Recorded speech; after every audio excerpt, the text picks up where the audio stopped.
Très Donc bien. merci à tous ceux qui se sont connectés. Donc bienvenue pour notre deuxième webinaire WIM. Pour ceux qui ne savent pas, on va lancer donc tous les mardis à 16 heures un rendez-vous, donc un webinaire pour vous permettre de continuer à développer vos compétences et à grandir pendant cette période de confinement. Comme je vous le dis à chaque fois, mais je le redis, si vous avez des idées de sujets ou des envies de contribution, n'hésitez pas à nous contacter pour nous en parler. On est toujours preneur de vos retours. Donc pour ceux qui ne nous connaissent pas, WIM, c'est une plateforme de mise en relation entre des consultants indépendants et des entreprises de toute taille et de tout secteur. On mise beaucoup sur notre communauté. C'est vraiment le cœur de notre mission et de notre ADN de développer notre communauté. D'habitude, on se rencontre tous les mois pour échanger et grandir ensemble. Et donc là, on s'est dit qu'on allait maintenir le lien en vous proposant d'échanger et de nous voir toutes les semaines. Aujourd'hui, notre rendez-vous, ça va être sur le Lean Supply Chain. Et donc, nous avons un grand expert du sujet, donc Dominique Assouline. Et l'idée, ce sera de gagner en efficience avec l'approche Lean Supply Chain. Et donc, Dominique, c'est un manager de transition qui est expert en supply chain et en lean management. Il a une double compétence qui a été acquise à la fois en cabinet de conseil, mais aussi dans des environnements industriels et des services où le facteur humain prend toute sa dimension. Donc, c'est vrai que c'est le type de profil qu'on aime bien dans la communauté, un expert qui a à la fois son expérience de conseil et qui aussi a une expérience opérationnelle. Donc, Dominique, je te laisse la parole je vous souhaite à tous de bien profiter du webinaire. Pour des petites questions d'intendance, donc on va plutôt utiliser l'onglet Converser plutôt que l'onglet Q&R. N'hésitez pas quand vous avez des questions tout au long du webinaire ou à la fin. Donc, on va faire 45 minutes de présentation. À la fin des 45 minutes, on aura un moment, on aura 15 minutes dédiées aux questions. Et donc, n'hésitez pas à plutôt utiliser cet onglet-là. Voilà, à toi Dominique. Merci beaucoup. Bonjour à toutes et à tous. Alors, écoutez, les présentations sont déjà faites, donc on va commencer directement par le sommaire. Alors, ce que je vous propose en toute humilité, hein, c'est de regarder dans cette période un petit peu particulière les actions à mettre en place pour économiser du cash et satisfaire les clients des entreprises, nos clients.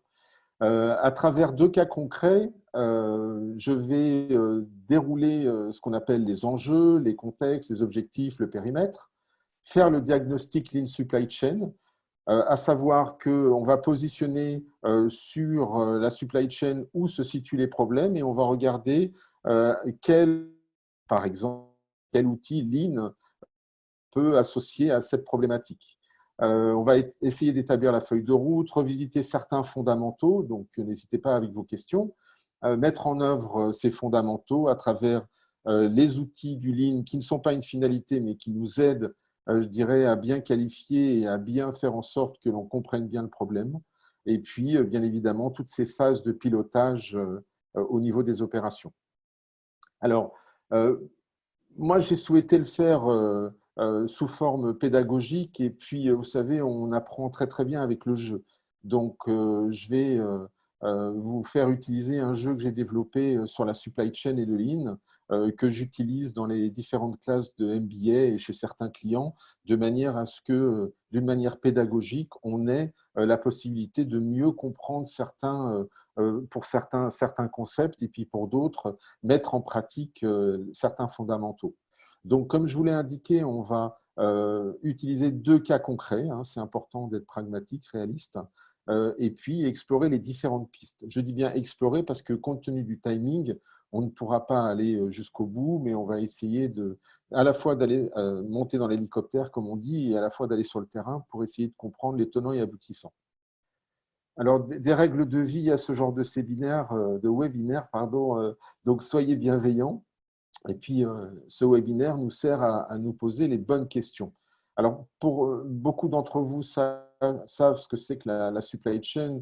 Je me permets de le rappeler voilà, assez succinctement. La supply chain, c'est pour créer de la valeur pour l'entreprise, à savoir satisfaire les clients, faire en sorte qu'on ait de la rentabilité, parce que ça aussi, ça fait partie intrinsèque de l'entreprise, optimiser les moyens et les ressources, faire aussi de l'économie circulaire, parce que vous voyez que dans cette période un petit peu particulière, on va être en sortie de crise, et puis les notions d'économie circulaire vont être, à mon avis, certainement de grande actualité.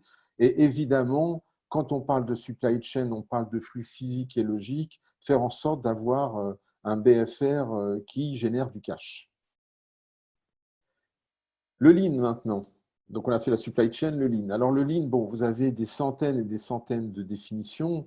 Le lean, il y a deux piliers. Le premier des piliers, c'est bien évidemment, c'est ce qu'on appelle l'écoute de la voix du client, ce que veut le client.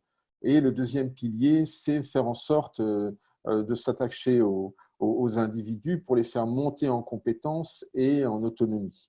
Et bien évidemment, le Lean, c'est une boîte à outils, hein, vous savez très bien, ou vous ne savez pas, mais en tout cas, c'est une boîte à outils avec des méthodes et des outils.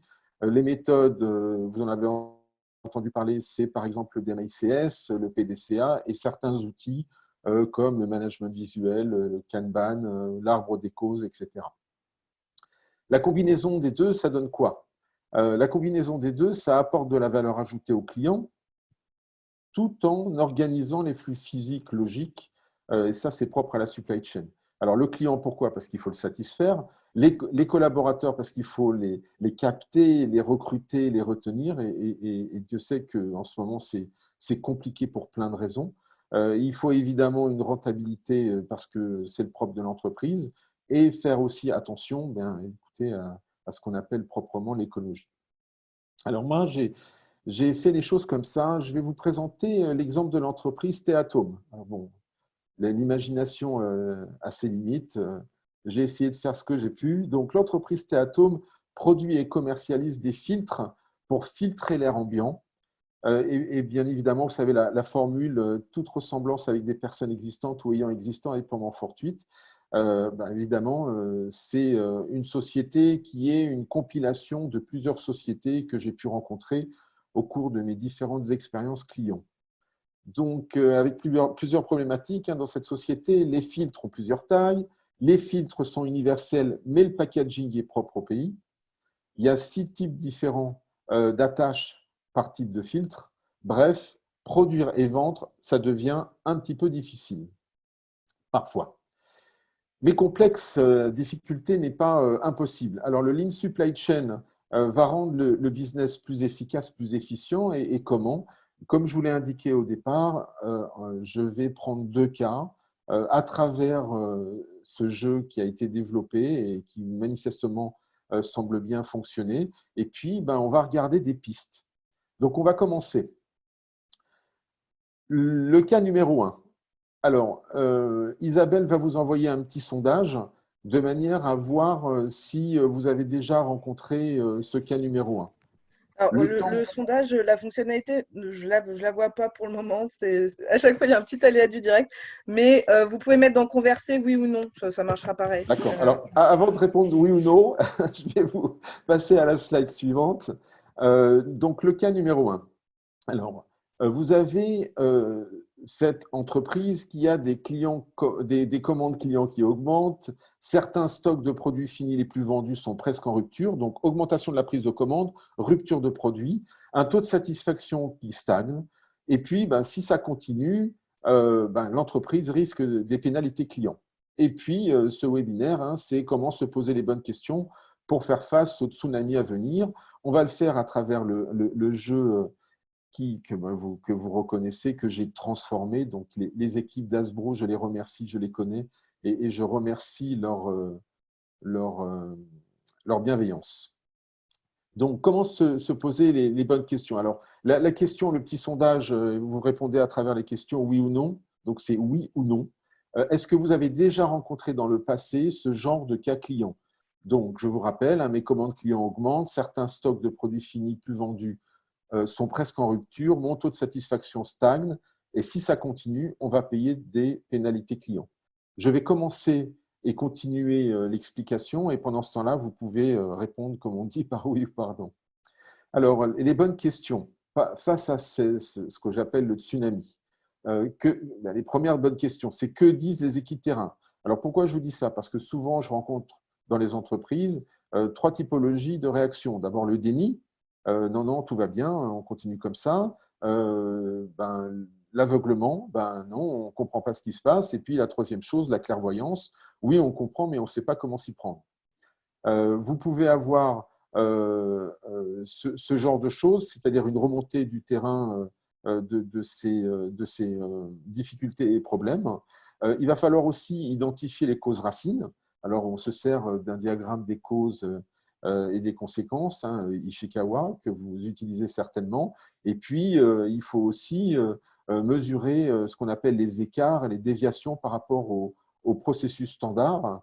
Vous utilisez des analyses ABC, XYZ. Alors, ABC, c'est Pareto, hein. XYZ, c'est l'analyse des écarts types. La théorie des contraintes marche bien, et puis, bien évidemment, si vous poussez avec des méthodes, ce qu'on appelle de Six Sigma. C'est bon, vous voyez? Très bien. Donc là, on a vu un petit peu tous les différents types d'outils du Lean que je vous ai explicités. Ça, c'est pour le Lean. Et pour la supply chain, eh bien, à ce moment-là, ce qu'on va utiliser, c'est un référentiel mondial que vous connaissez aussi certainement, qui s'appelle SCORE. Aujourd'hui, de mémoire, il y a plus de 900 entreprises mondiales qui participent à, je dirais, la maintenance et l'évolution de ce référentiel mondial qui part bien évidemment du sourcing, de la planification, de la production, de la livraison, de la logistique et de la distribution. Et à chaque fois, ce que j'ai essayé de faire, c'est de vous mettre des petits panneaux d'attention quand on avait ce genre de problème, hein, le premier problème qui a été explicité, de manière à ce que, au niveau de la chaîne, où sont les différents problèmes. Alors, où sont les différents problèmes? Donc, si on reprend la problématique, je dirais, de l'entreprise, mes commandes clients augmentent. Alors, prise de commande qui augmente, qu'on a vu, qu'on n'a pas vu, qu'on n'a pas assez anticipé, c'est dans les aspects planification, dans les aspects SNOP. Bien évidemment, certains stocks de produits finis les plus vendus sont presque en rupture. Là aussi, on parle d'anticipation, de planification. Et ce qui est très important, hein, c'est, comme je vous l'ai dit précédemment, d'écouter le terrain, de faire en sorte d'utiliser cet outil qui est quand même ce processus SNOP, Sales and Operating Planning, qui est très, très puissant, qui vous permet une combinaison entre les besoins des clients et puis votre capacité à servir ces clients. Et en amont, bien évidemment, regardez, jetez un œil attentivement avec le SNOP sur tous les aspects approvisionnement, de manière à être sûr que, un, vous arrivez à gérer la crise, deux, que vous arrivez à anticiper les approvisionnements de manière à ce qu'ils correspondent aux futures commandes clients. Donc, les trois priorités dans le premier cas qu'on a vu, trois priorités, ce qu'on va appeler Lean Supply Chain. En haut à droite, vous avez, je l'ai fait sous forme de petites pancartes autoroutières. Donc, vous avez deux possibilités que vous devez combiner. La première des possibilités, c'est se précipiter sur l'analyse et l'interprétation du SNOP, et puis commencer à regarder quels sont les arbitrages. Alors, qu'est-ce que ça veut dire, les arbitrages? Ça veut dire qu'à un moment donné, il est illusoire de se dire que dans ce genre de crise, on peut livrer tous les clients en même temps. Donc, il va falloir décider. Décider, c'est renoncer. Il va falloir décider quels clients on livre, pourquoi on livre. Est-ce qu'on les livre parce que c'est eux qui rapportent le plus de marge, parce qu'il faut quand même y penser. Le tout n'est pas de livrer et de perdre de l'argent sur les livraisons.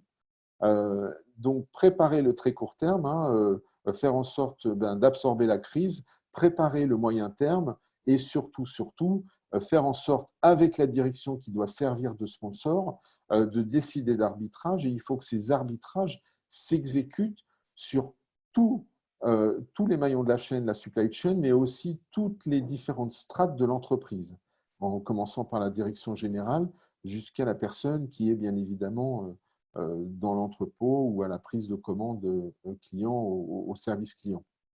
Voilà, ça c'est pour le premier cas. Donc, qu'est-ce qu'on peut voir?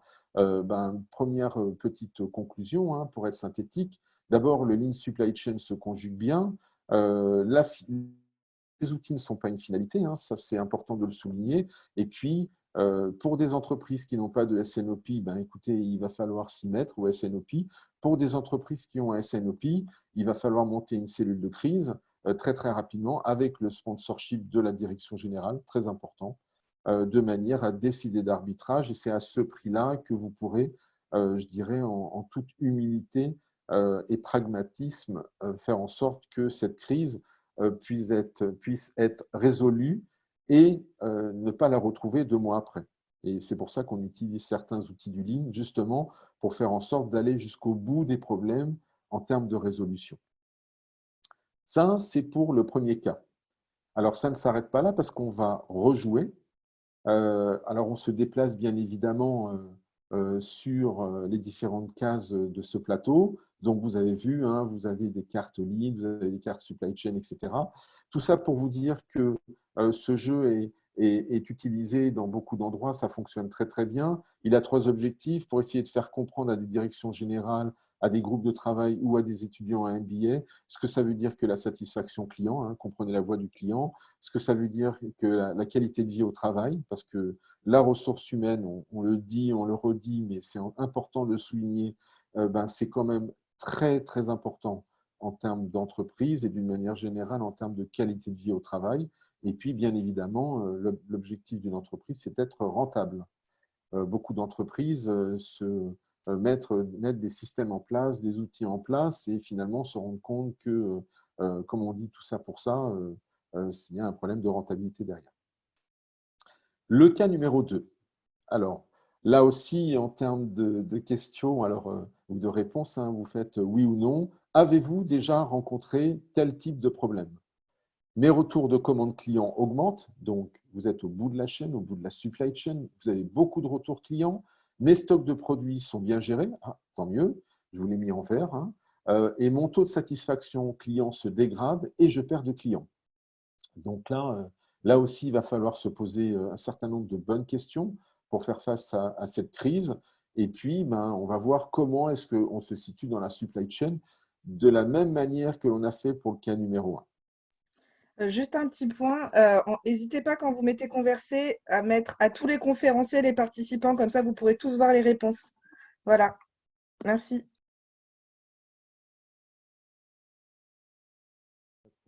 J'ai essayé de faire une pause. Alors, ce deuxième cas client, donc beaucoup de retours qui augmentent, hein, un taux de satisfaction client qui se dégrade et je perds mes clients. Alors, un des outils du Lean, de rentrer dans le détail des outils ni de leur nom. Hein. Encore une fois, les outils ne sont pas une finalité. Mais on peut se dire qu'on peut travailler sur 6 principes. Aller sur le terrain. Alors, aller sur le terrain, c'est quoi? Essayer de faire en sorte de comprendre ce qui se passe dans l'entrepôt. Est-ce que les stocks sont bien gérés? Essayer de comprendre ce qui se passe au niveau de l'ADV. Est-ce que les commandes sont bien saisies? Comment est-ce qu'on les modifie? À quelle fréquence on les modifie? Évaluer le problème sur pièce. Concrètement, quand il y a un problème, essayer de comprendre quelles sont les conséquences, quelles sont les causes. Essayer d'avoir des réactions immédiates. Alors, je vous donne un exemple très concret. Il n'y a pas longtemps, un de mes clients saisissait des commandes clients et puis les modifiait en permanence au fur et à mesure que le client se manifestait de manière à modifier la date de livraison. Alors, ils font ça, c'est très bien, ils s'adaptent, hein, sauf que derrière, si vous avez des indicateurs de justesse de la prise de commande, toutes les données sont fausses. Avoir un raisonnement logique basé sur des outils du Lean. Hein. Encore une fois, et là aussi c'est du vécu, c'est des exemples clients, se baser sur des chiffres. Souvent en comité de direction, c'est j'entends, il paraît, on m'a dit, etc., etc. Non, faites en sorte que tous les raisonnements, etc., soient basés sur des chiffres. Et le bon sens ne suffit pas dans ce cas-là. Et puis, bien évidemment, la personne qui est aux commandes de la supply chain et qui a comme sponsorship la direction générale, faire en sorte qu'elle devienne un coach de manière à accompagner les équipes parce que le but de la manœuvre dans ce genre de crise n'est pas de trouver un responsable, parce que beaucoup d'entreprises se dirigent vers cette voie, mais c'est un tort, mais c'est plutôt d'essayer de comprendre, d'essayer d'accompagner, de faire monter en compétences, d'expliquer. Et puis, écoutez, la culture, c'est aussi d'avoir, et c'est un des principes du Lean, le droit à l'erreur, à condition qu'on explique au préalablement aux personnes ce qui se passe, pourquoi est-ce qu'on fait les choses, etc. Et là, je dois dire que depuis un certain nombre d'années, force de constater que beaucoup d'erreurs ou de maladresses ou de crises chez les clients arrivent parce que les personnes, par exemple, ne sont pas assez formées sur les ERP. Les personnes de l'ADV ne connaissent pas exactement la politique commerciale, etc., etc. Alors, comment ça se situe au niveau de la supply chain? Alors là, c'est un tout petit peu différent, hein. On va regarder en aval tout de suite, c'est-à-dire que comme vous avez un flux énorme de retours, il va falloir les traiter. Alors, on les traite, c'est très bien, donc vous allez recevoir des flux produits. Il va falloir vous rapprocher très vite de la direction commerciale et marketing de manière à voir comment est-ce qu'on contacte les clients pour leur dire quoi, est-ce qu'on leur propose des solutions de remplacement. Une fois que vous avez récupéré ces montagnes de retours clients, comment vous allez les traiter? Est-ce qu'on les laisse dans l'entrepôt? Est-ce qu'on les fait sortir? Est-ce qu'on peut les retravailler? C'est du travail à façon, etc., etc. Et puis surtout en parallèle, essayez d'aller voir les achats et les appros pour leur dire est-ce que ce genre de retour est un problème qualité? Est-ce qu'il y a d'autres problèmes, etc. Parce que ça peut arriver, hein. Voilà. Donc, trois endroits au niveau du référentiel score où on va se précipiter à regarder. Donc, ces trois priorités, encore une fois, en termes de combinaison Lean Supply Chain, se combinent bien, hein. Ce qui va se passer, c'est qu'on va avoir, dans un premier temps, et ce qui est important, c'est de qualifier la nature des retours clients pour apporter des actions logistiques adaptées. Adapté, c'est quoi? Est-ce qu'on va proposer une relivraison? Par exemple, Amazon, des fois, vous propose une relivraison. Est-ce qu'on va proposer un discount au client sur sa prochaine commande, ce qui incitera le client à recommander, etc., etc. Et tout ça doit se faire de concert, bien évidemment, avec la direction commerciale. On va se servir aussi du SNOP pour essayer de regarder quelle est la stratégie d'achat et d'approvisionnement face à ces problèmes éventuels de qualité. Ça peut être des problèmes de qualité, ça peut être des problèmes de montage de produits. Il n'y a pas longtemps, je travaillais pour une société de jouets. Bien, quand on ouvrait le carton, la notice d'emploi faisait que vous alliez casser un bout du jouet en suivant la notice, par exemple. Et puis, avec la direction, alors direction générale, direction commerciale, etc., eh bien, il va falloir faire des gestes commerciaux. D'abord parce que c'est important de répondre à un client, hein, ça je le dis suffisamment, mais preuve de constater que dans beaucoup d'entreprises, la notion du client est parfois loin. Alors des fois, on est aussi dans la panique de la crise qui fait qu'on oublie le client. Et puis, il faut les contacter, ces clients, il faut les chouchouter, il faut écouter la voix du client, il faut faire en sorte de sécuriser les liens commerciaux, parce qu'en faisant ça, et ça a été prouvé par de nombreuses études, un client que vous chouchoutez, même en période de crise, c'est un client qui va se sentir important, et donc, de facto, la proportion à recommander des produits dans l'entreprise est quand même particulièrement forte. En tout cas, si vous prenez par exemple le cas d'Alibaba, c'est une étude qui a montré que en contactant les clients directement téléphoniquement, en les appelant 2-3 fois à chaque retour, en faisant en sorte de leur donner soit un rebate, un discount, etc., systématiquement, le client qui n'était pas content devenait un nouveau client et derrière. Voilà, ça c'est pour le deuxième cas. Vous voyez, ça va un petit peu vite, mais à la fois c'est assez pragmatique, je pense, et ça vous donne des pistes en fonction des problématiques. Donc tout ça pour vous dire en synthèse que le lean et la supply chain se combinent bien. Attention de ne pas tomber dans les extrêmes du nom des outils et de discussion à n'en plus finir en interne, à comment est-ce qu'on utilise l'outil, pourquoi, comment, etc. L'outil est là pour raisonner et la supply chain est là pour faire en sorte que tous les maillons de la chaîne, en partant des achats, des approvisionnements, de la production, de la logistique, de la distribution, eh bien, tous les maillons de la chaîne s'exécutent bien. On va passer aux questions. Donc là, on en est à 30 minutes. J'avais prévu une demi-heure, mais on est dans le timing. Euh, Isabelle? Voilà, alors il y a deux approches. Soit vous avez des questions sur le contenu, pour aller un peu plus loin sur un des deux cas qui ont été présentés, soit Dominique proposait aussi de présenter un peu plus en détail des aspects du Lean Supply Chain qui vous intéresserait plus. Donc n'hésitez pas donc d'en converser, à nous dire un petit peu ce qui vous intéresserait, les questions que peut-être auxquelles vous faites face aujourd'hui, pour qu'on puisse y répondre.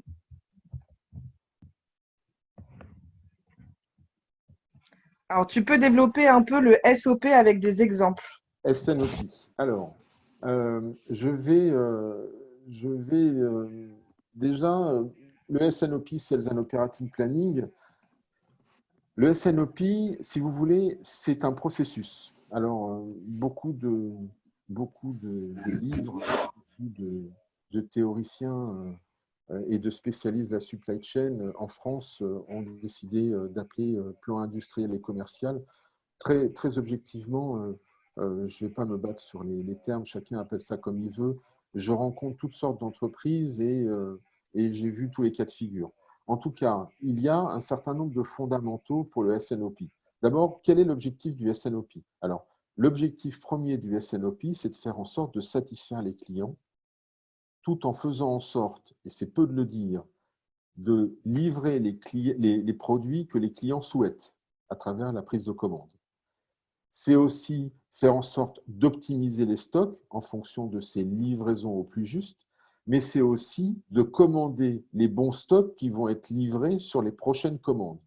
Donc, vous voyez, vous avez cette combinaison à la fois de projection, c'est ce qu'on appelle les forecasts, les prévisions commerciales, et très souvent, dans de nombreux secteurs, c'est compliqué à faire, d'accord Ces prévisions commerciales qui vont aider à donner de la visibilité, qui vont aider à donner une certaine tendance, qui vont permettre de voir si on a les bons stocks déjà en magasin ou pas. Si vous avez une production internalisée, eh bien, vous allez donner ces informations-là à l'usine qui va l'intégrer dans son programme de production de manière à fabriquer les bons stocks. Si vous avez un industriel externalisé, eh bien, c'est le même principe, sauf qu'il y a des contraintes supplémentaires.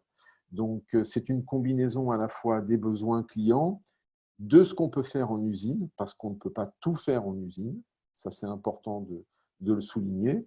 Et puis, en amont, une fois qu'on a ces besoins de production, déclencher les besoins d'approvisionnement, de matières premières ou de produits semi-finis en fonction de la typologie du secteur, etc. Donc, le SNOP, si vous voulez, regardez-le, imaginez-vous, c'est vraiment deux pièces qui s'emboîtent l'une par rapport à l'autre. La première étant les prévisions de vente et la deuxième étant les contraintes de l'entreprise, industrielle, logistique, etc. Et quand ça match, eh bien, vous arrivez à la finalité du SNOP qui est mieux livrer, avoir des stocks les plus bas possibles, donc avoir un bon BFR pour avoir une bonne rentabilité d'entreprise. Et en faisant ça mécaniquement, vous faites baisser le stress de toutes les équipes. Donc, améliorer la qualité de vie au travail. Un peu de suivi sur le SNOP. Donc, comment optimiser un SNOP dans un environnement volatile où les forecasts peuvent changer rapidement, où si les chiffres vont dépendre des incentives commerciaux. Quel est le range de ROI estimé à la mise en place d'un processus de SNOP? Voilà, pour le moment. Alors, il y a beaucoup de questions dans ces poupées russes. D'abord, comment, dans un environnement volatile, comment est-ce qu'on met un SNOP en place? Alors, je peux vous en parler puisque je viens de terminer une mission chez un client où c'était le cas. C'est-à-dire que, difficile pour les commerciaux de faire des forecasts. Difficile pour les commerciaux de contacter les clients et quand ils arrivent à contacter les clients, les forecasts qu'ils obtiennent sont complètement faux. Donc, comment est-ce qu'on fait dans ce cas-là? Bien, écoutez, on se gratte la tête et il y a des bonnes idées qui ont émergé grâce au terrain. Hein. La première bonne idée, c'est d'utiliser ce qu'on appelle une approche ABC XYZ. Alors, sans rentrer dans les détails, ABC, c'est essayez de voir quels sont les stocks, les 20% de stocks qui font 80% de chiffre d'affaires. X, Y, Z, c'est vous vendez 100 pièces dans l'année, eh bien peut-être qu'en février, vous en vendez 40. Donc, vous avez une distribution qui est très, très pratique. Donc, là, prévoir ce qui est difficilement prévisible est très compliqué. Alors, comment est-ce qu'on fait? On a été pragmatique, je dis on parce que c'est un travail d'équipe. On a passé en revue tous les articles à travers la moulinette ABC XYZ. On en a déduit que les 20%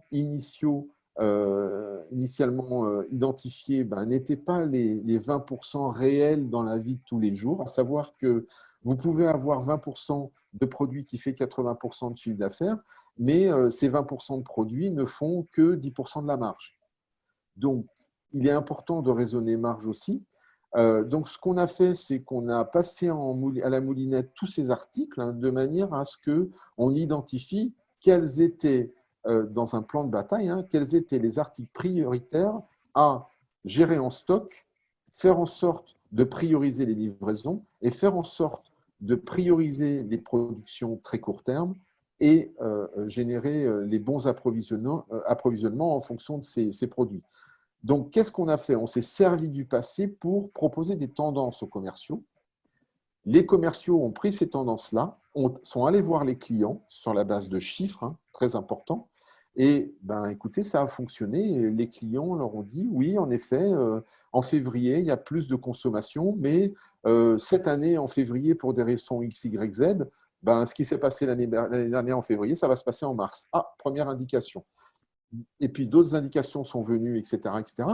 Et ce qu'on a fait aussi, c'est qu'on a incentivé les clients, c'est-à-dire en leur disant, OK, c'est difficile de faire des prévisions de vente, on peut vous fournir des tendances très court terme, donc on refait l'exercice tous les 15 jours, et tous les 15 jours, il y a une réunion entre la force commerciale, le marketing et les clients, de manière à ce qu'on adapte au fur et à mesure de leur prise de commande. Ça fonctionne aussi très, très bien.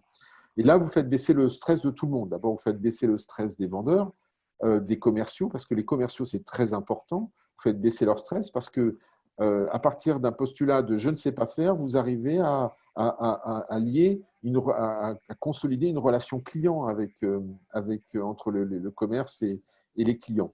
Donc, on s'est servi de ces tendances pour faire des prévisions. Une fois que les prévisions étaient confirmées tous les 15 jours par les clients, eh bien, écoutez, on avait un SNOP qui tournait tous les 15 jours.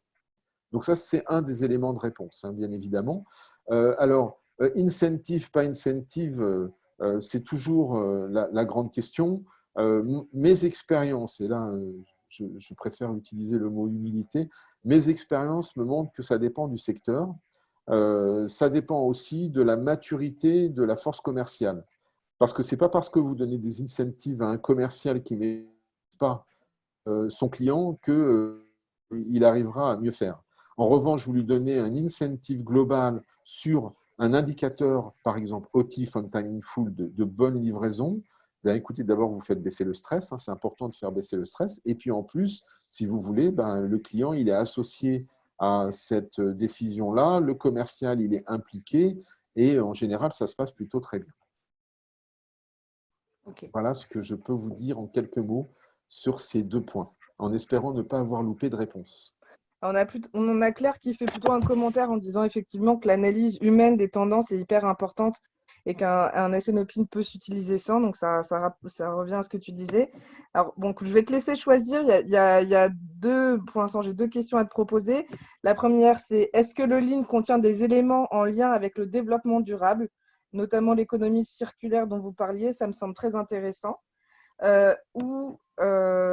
Quels sont les outils Lean qui sont le plus appliqués dans la supply chain? On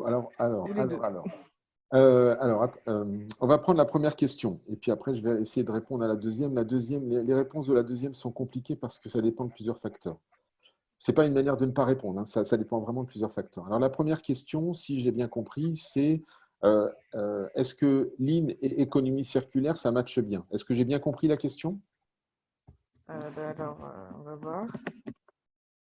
Oui. Très bien. Oui. Alors, la réponse est oui, depuis, très objectivement, depuis que M. Eric Ries, qui est un grand ponte du Lean, a écrit le Lean Startup. Dans son livre, il fait référence à de nombreux points qui, depuis, ont été au niveau du MIT, au niveau de nombreux instituts savants, ont été, je dirais, confortés. Oui, le Lean est en train de se développer en fonction de l'économie circulaire. Alors, les méthodes, les outils, l'approche, très objectivement, je lis beaucoup. Je n'ai pas l'impression que la peinture soit vraiment, vraiment sèche. Pourquoi? Pas à cause du lean, en fait, à cause de ce qu'on veut dire par économie circulaire. Alors, je vais faire juste une petite parenthèse, parce qu'en termes de pédagogie, l'économie circulaire, je vais vous prendre un exemple très, très concret qui marche en Suisse. Alors, à quel prix, je ne sais pas, mais en tout cas, ça fonctionne. Vous prenez les petites capsules à café, peu importe la marque, hein, vous achetez en magasin les capsules ou vous les commandez par Internet, vous les consommez et ensuite vous avez un numéro où vous pouvez aller sur le site en Suisse pour que vous puissiez, comme un retour, renvoyer les capsules usagées et on vous rembourse quelque chose comme 50 centimes par capsule, etc. Ce qui est très intéressant. Pourquoi? Parce que ces capsules sont réutilisables. Okay, alors, est-ce que c'est rentable, pas rentable? Il y a des grandes discussions et la grande marque de capsules qui fait ça ne donne pas ses chiffres. Donc là, je ne pourrais pas vous dire. Mais c'est ça l'économie circulaire, c'est de se dire on ne fait pas que produire, on ne fait pas qu'envoyer, on ne fait pas que mettre en plastique, on ne fait pas que utiliser des composants de plastique, de carton, etc., même si le carton est recyclable, hein, mais aussi on fait en sorte, sur toute la supply chain, d'avoir ce qu'on appelle une reverse supply chain. Alors, autant bien des retours, mais aussi de l'économie circulaire, c'est-à-dire du fait qu'elles deviennent vertes. Pourquoi? Parce qu'on va réutiliser dans la mesure du possible, et j'insiste beaucoup là-dessus parce que ça dépend des produits que vous envoyez. Je vous donne deux exemples très concrets. Vous envoyez un moteur, un fabricant automobile envoie un moteur à un garage, ce moteur est utilisé ou cassé et ce moteur revient chez le fabricant. On peut utiliser certains aciers, on peut utiliser certains boulons, on peut utiliser certaines pièces. Maintenant, de là à dire qu'on réutilise tout, écoutez, pour l'instant, je ne pense pas qu'on en soit là. Et le deuxième exemple, il est très concret, c'est l'exemple des capsules à café. Là aussi, si vous voulez, vous avez quand même des jointures sur ces capsules qui font que on utilise quand même des produits pas très gentils. Pour être poli, on utilise un certain nombre d'énergies pour pouvoir les produire. Ces énergies, elles ne sont pas réutilisées. Donc, est-ce qu'on est dans 100% d'économie circulaire? On n'en est qu'au début. En tout cas, moi, je peux vous dire une chose, c'est que le secteur qui est le plus avancé, pas en France, hein, aux États-Unis, en Asie, c'est ce qu'on appelle le lean construction, c'est-à-dire dans le secteur des logements et des habitations et de la construction, où là, on va utiliser de l'économie circulaire. Alors, qu'est-ce que ça veut dire? Par exemple, à Milan, vous avez deux tours qui s'autogèrent. Vous avez deux tours, hein, vous pouvez regarder sur Internet, vous tapez tour écologique Milan et vous verrez deux tours. Elles sont entourées de plantes.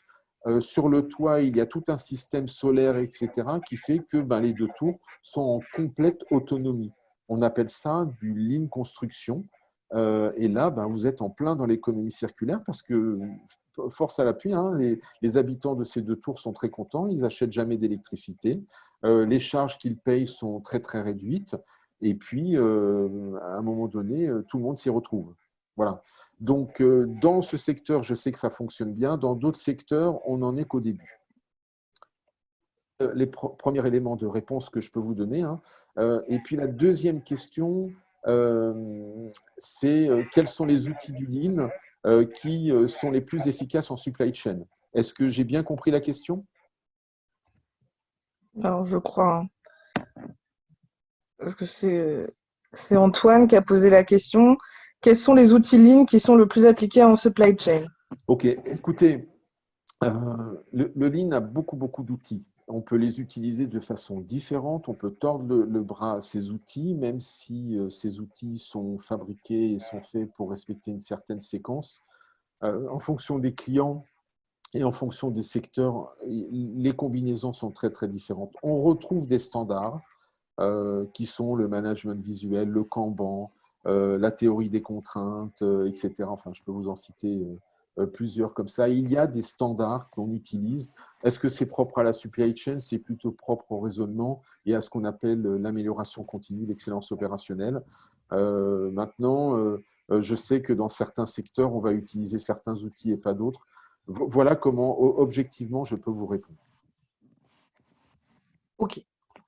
Alors, j'ai d'autres questions. Alors, je pense qu'il y aura une première partie qui sera d'expliquer la question. Mais bon.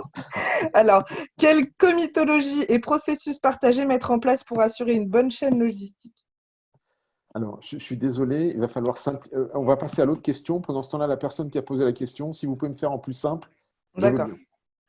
Alors, enfin, la comitologie, c'est la gestion des comités, un peu la gouvernance. Oui, oui, oui, mais il y a Ouais, plein de choses dedans. Donc, est-ce qu'on peut ouais, faire d'accord. une question plus simple, s'il vous plaît? Alors, la deuxième, le Pareto est fait sur des produits finis ou sur des PSF, IE sur quel niveau d'arborescence?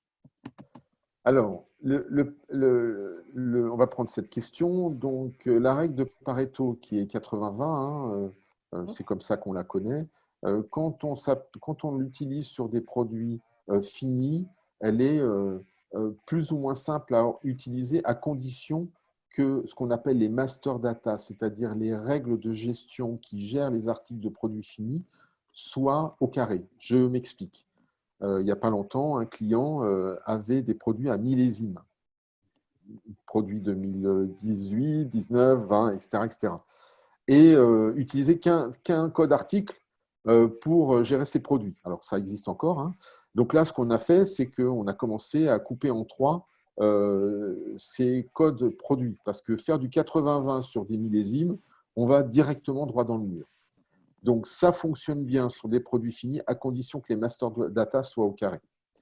Sur les semi-finis, il faut faire attention. Pourquoi? Parce qu'on appelle produits finis des produits qui soit après transformation deviennent des produits finis ou alors après transformation se retransforment en produits semi-finis. Donc là aussi, il faut regarder quelle est la nomenclature des produits, c'est-à-dire l'arborescence des produits, de manière à ne pas faire un Pareto sur un article qui lui-même va se décomposer en plusieurs autres articles. Parce qu'alors là, vous pouvez passer votre vie à faire des Pareto, ça n'a aucune importance. D'accord. Comment le système d'information vient en support de cette organisation Lean Supply Chain? Quelles fonctionnalités et caractéristiques doit posséder le SI afin de contribuer à cette efficience? Alors, N'hésitez pas à poser d'autres questions, juste vu que là, on arrive un peu au bout des questions que vous aviez posées, si vous avez d'autres questions. la première question, je la comprends parce qu'elle est formulée très simplement. La deuxième question, si on peut la reformuler, si la personne qui l'a posée peut reformuler, ça serait pas mal parce que là aussi, il y a plusieurs questions dans la D'accord, question. d'accord. Donc, si j'ai bien compris la première question, comment s'articule le système d'information? Alors déjà, il y a trois possibilités, hein, parce que c'est ce que je rencontre, hein. Vous avez la petite entreprise qui n'a pas de RP et qui fait ça avec, je dirais, le Excel du coin. Donc, dans ce cas-là, est-ce qu'on parle de système d'information? Joker. La deuxième typologie d'entreprise où ils ont un ERP ou des ERP, euh, tout ça n'est pas efficace, efficient, forcément, ça complique la supply chain. Parce que forcément, vous allez avoir plusieurs master data, c'est-à-dire plusieurs bases de données clients, plusieurs bases de données articles, etc. Donc, la première des recommandations, c'est ce que je fais hein, quand j'arrive quelque part, c'est présentez-moi monsieur ou madame master data. Alors là, deux solutions, hein, il y en a, il n'y en a pas. S'il n'y en a pas, vous pouvez commencer à allumer toutes les clignotants en rouge parce que ça veut dire qu'à un moment donné, personne ne regarde. Voilà. S'il y en a, bah, vous tombez sur des bons professionnels. Et dans ce cas-là, vous allez faire des tests. Est-ce que l'article Intel numéro 1 est le même sur toute la supply chain? Alors pourquoi? Parce que à cause de cette gestion de millésime, par exemple, à cause de cette question de vous avez un article produit fini, le marketing décide qu'il y aura un nouvel emballage, mais on ne change pas le code produit. etc., etc. Vous avez plein de raisons qui font que ça va compliquer la supply chain. Donc, comment ça se combine? Ça se combine bien, parce que justement, le RP est là pour ça, mais à condition que le RP soit bien paramétré et configuré. Donc, ça, c'était la première question. Alors, l'autre question, est-ce qu'elle a été reformulée? Alors, non, mais j'en ai d'autres. Bon, on va prendre d'autres Quels alors. sont les principaux leviers pour diminuer les stocks grâce au Lean Ah, et les délais? alors, qu'il n'y ait pas de malentendu dans mes propos. Le Lean ne permet pas de faire baisser des stocks. Le Lean permet de faire des analyses qui vont faire baisser des stocks. J'espère avoir été clair. Donc, on va se servir des méthodes du Lean sur 3 points. La première, c'est l'analyse chiffrée des événements et des processus et de leur variabilité. La deuxième chose, c'est qu'on va faire en sorte de faire remonter les problèmes du terrain. Alors, je vous donne un exemple très concret que j'ai encore vécu il n'y a pas longtemps. C'est une plateforme de distribution qui fait des pièces détachées automobiles. Tout est bien géré. Il y a un bon logiciel de gestion d'entrepôt, ce qu'on appelle un WMS, qui fonctionne très bien. Sauf qu'à un moment donné, quand il est 4h30 et que les équipes veulent partir à 5h, ben, on ne range pas exactement les produits où est-ce qu'il faudrait qu'on les range, parce que ben, les personnes veulent quitter à 6h et que voilà. Après, il y a plein de raisons, hein, ce n'est pas le jugement, mais à un moment donné, si vous voulez, le Lean ne va pas vous aider à voir si les procédures en interne terrain, sur le terrain, fonctionnent bien. Par contre, le fait de faire du management visuel, le fait de faire des réunions quotidiennes, le fait de faire remonter les problèmes du terrain, ça c'est du Lean, vont vous aider à comprendre pourquoi les stocks sont mal gérés. C'est le deuxième point. Et puis, ben, le troisième point, le Lean va vous permettre de ne plus jamais, ça, vous savez l'expression plus jamais, c'est-à-dire vous avez rencontré un problème une fois, vous le corrigez, ben, le Lean, grâce aux outils du Lean, va vous permettre d'éviter que le problème se repose. Parce que si le problème se repose, ça veut dire que vous avez tout fait sauf faire du Lean.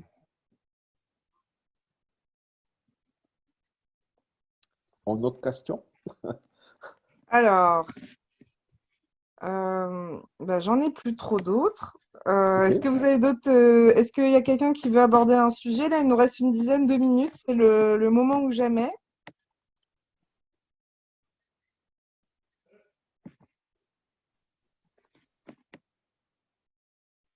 Et alors, bon, est-ce que la question, alors c'était qui? Je peux voir que le début du nom. Quelqu'un dont le prénom commence par Jean pourrait préciser sa question sur la comitologie éventuellement aussi.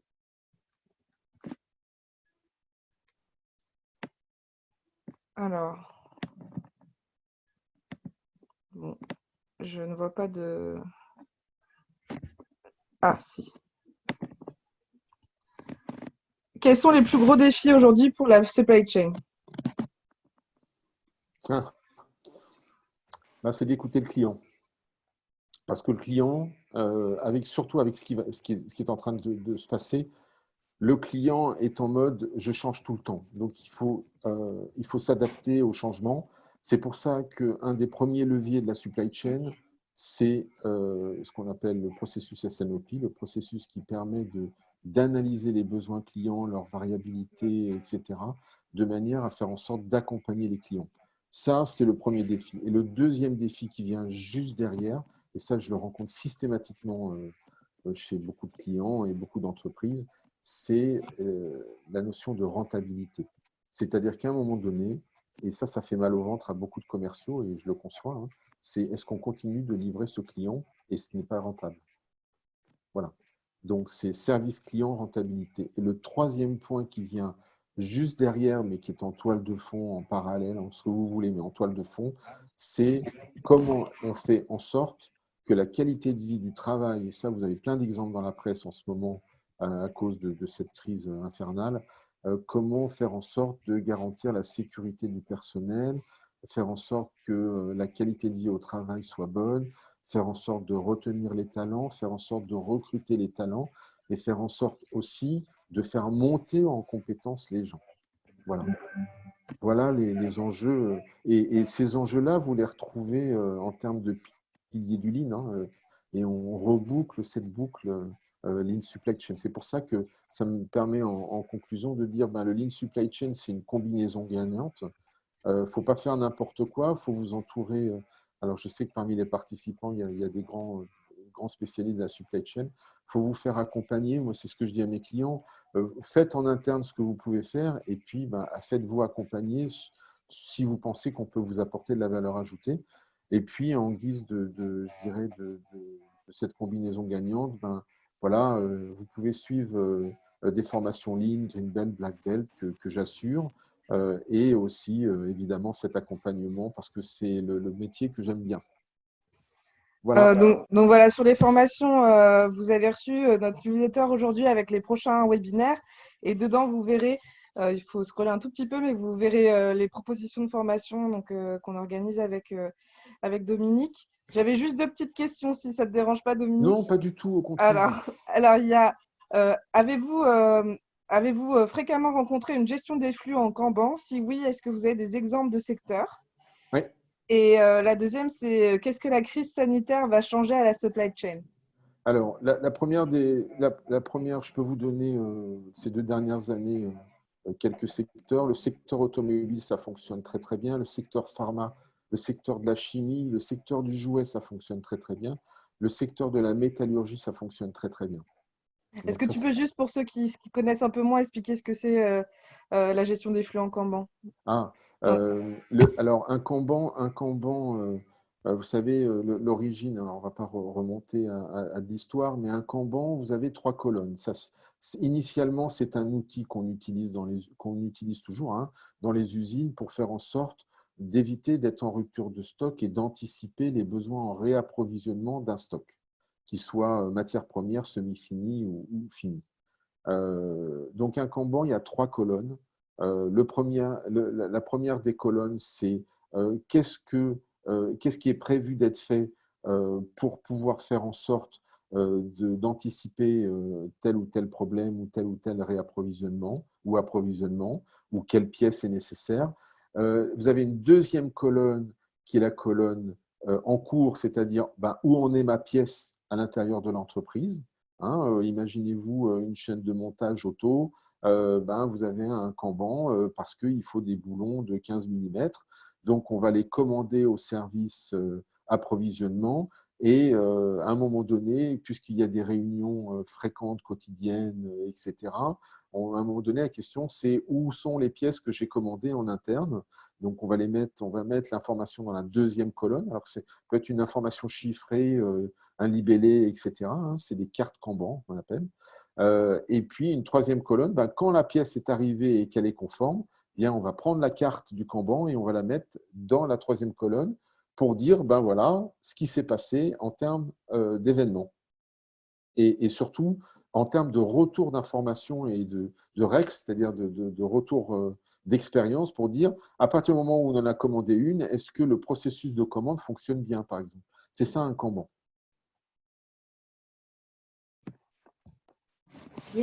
et du coup, qu'est-ce que la crise sanitaire va changer à la supply chain?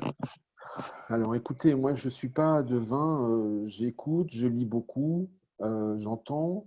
Alors j'ai plutôt tendance à écouter les grands sachants. Vous prenez des gens comme BCG, McKinsey, MIT, etc., qui publient en ce moment pléthore d'articles. Ils disent qu'il y a trois paramètres qui vont changer. D'abord, ce qui va changer, c'est qu'il va y avoir une augmentation des exigences clients.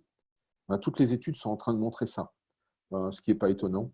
La deuxième chose, c'est que la notion de protection du personnel, au sens large du terme, pas juste le fait de donner des masques et des gants, etc., mais de protection, c'est-à-dire la qualité de vie au travail, va être un facteur très, très influent dans la supply chain.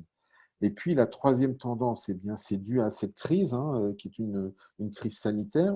On se dirige, et ça, je dirais, j'en prendrai le pari, vers ce qu'on appelle une green supply chain, une supply chain économie circulaire, une supply chain verte. Voilà ce que disent les. J'ai dû lire beaucoup, beaucoup d'articles. Comme on est en confinement, j'ai un petit peu de temps. Voilà. Après, mon sentiment personnel. Écoutez, moi, je pense qu'ils ne sont pas dans le tort. C'est très difficile de prévoir, mais ce qu'ils disent me semble cohérent. Voilà la meilleure façon que je puis vous répondre. Bah, super, merci beaucoup Dominique. Merci à On a répondu à toutes les questions qu'on a réussi à comprendre en tout cas. Merci à tous ceux qui étaient présents, qui sont restés jusqu'au bout. Donc il y a beaucoup de commentaires très positifs. Si vous pouvez, juste avant de partir, alors le sondage ne marche pas, mais nous mettre sur une note de 1 à 5 à quel point le webinaire vous a été utile. Donc 5 étant la meilleure note. N'hésitez pas, c'est toujours utile pour nous. Merci. Et puis voilà, comme le rappelait Dominique, on vous propose, pour ceux qui veulent aller plus loin, donc, des formations. Donc c'est une formation, Dominique, qui dure une semaine, c'est ça? Exact. Et c'est donc 2 heures de webinaire le matin et 2 heures de travail personnel à faire en plus l'après-midi. Exact. Voilà. Et ben, Alors, n'hésitez pas. j'aurais juste un dernier point. Je voulais juste remercier les équipes de WIM parce que là, vous ne le voyez pas, mais elles travaillent d'arrache-pied depuis quelques jours et ce n'est pas facile à distance, de manière j'espère, avoir fourni en équipe une qualité de webinaire. N'hésitez pas à diffuser cette information comme quoi WIM donne des webinaires si vous pensez que c'est pertinent, de bonne qualité. C'est important aussi pour WIM. Je vous Merci remercie. beaucoup, Dominique. Top. Donc pour te dire, les retours, les notes sont quand même toutes très bonnes. On a une grosse majorité de 4 ou plus. Bah, contente que vous ayez Je vous apprécié. remercie. Et puis nous, on vous donne rendez-vous la semaine prochaine pour parler de transformation digitale. Avec Arnaud Stéphane, ce sera aussi une approche un peu ludique. Donc on parlera de CRM, mais en faisant comme si on était une équipe de foot. Donc voilà. Rendez-vous la semaine prochaine. Et puis d'ici là, portez-vous bien et prenez Portez-vous soin de bien. vous. Merci. Merci. Au Au revoir. revoir.